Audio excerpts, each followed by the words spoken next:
ერთახმა საერთაშორისო სტუდენტური ფოლკლორული ფესტივალი საქართველოში მესამედ ტარდება. პირველი კონცერტები ბათუმში გაიმართება, შემდეგ კი ქუთაისსა და ზუგდიდში.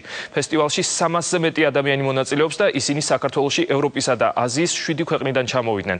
ფესტივალი ივანე ჯავახიშვილის ფოლკლორულმა ანსამბლმა გახსნა და ის 3 აგვისტომდე გაგრძელდება.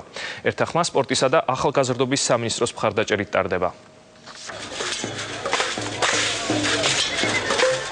გუშინ საღამოს ბათუმის ქუჩებში უჩვეულო მსვლელობა მოეწყო. რუსთაველის ქუჩაზე მსოფლიოს 7 ქვეყნიდან ჩამოსულმა ფოლკლორულმა ანსამბლებმა საყვირებისა და მუსიკის ფონზე ქუჩის წარმოდგენები გამართეს. ბათუმი წელს საერთაშორისო ფესტივალ ერთახმას მასპინძლობს. ფიქრობ, ეს არის უნიკალური შესაძლებლობა ქართველები გაეცნონ უცხოურ ფოლკლორს და ასევე უცხოელები გაეცნონ ქართულ ტურისტულ პოტენციალს არა მარტო ბათუმით, არამედ ქუთაისით და ანაკლიის სახით. ეს ფესტივალი ძალიან საინტერესო და მნიშვნელოვანია საქართველოსთვის, რადგან აქ უამრავი უცხოელი ჩამოდის. შემდეგ ისინი საკუთარ ქვეყნებში დაბრუნდებიან და თავის ხალხს დადებით შთაბეჭდილებებს გაუზიარებენ. ისინი ქართულ კულტურას ეცნობიან, ქართველებს კი საშუალება აქვთ გაიზიარონ ევროპისა და აზიის ქვეყნების კულტურა.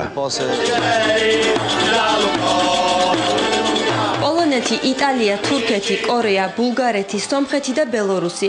მსოფლიოს ქვეყნების ფოლკლორულმა ანსამბლებმა საკუთარი ქვეყნის ხელოვნება და ფოლკლორი ბათუმის სცენაზე წარმოადგინეს. სტუდენტური ფოლკლორული ფესტივალი ივანე ჯავახიშვილის უნივერსიტეტის ანსამბლმა გახსნა.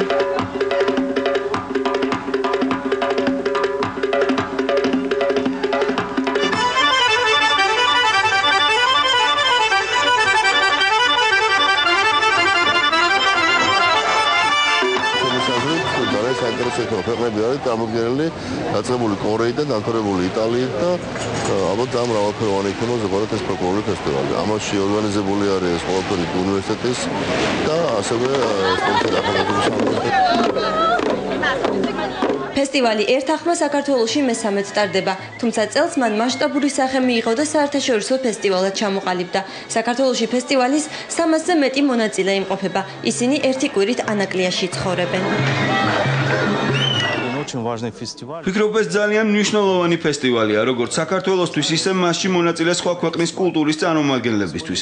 ფესტივალის ფარგლებში მათ საშუალება აქვთ გაეცნონ ერთმანეთისგან რადიკალურად განსხვავებულ კულტურას და ხელოვნებას. ძალიან მოხარული ვარ, რომ აქ ვიმყოფები. ეს ძალიან მნიშვნელოვანია ჩვენი ანსამბლისთვის. ჩვენ სიცილიიდან ვართ და ნაციონალურ ცეკვას ტარანტელას ვასრულებთ. ფესტივალი ერთახმა ქართული ფოლკლორის პოპულარიზაციას და მსოფლიოს კულტურის გაცნობას ემსახურება. დაგეგმილია კონცერტები ზუგდიდსა და ქუთაისში. 3 აგვისტოს კი ფესტივალი სუხიშვილების კონცერტით საზეიმოდ ბათუმში დაიხურება.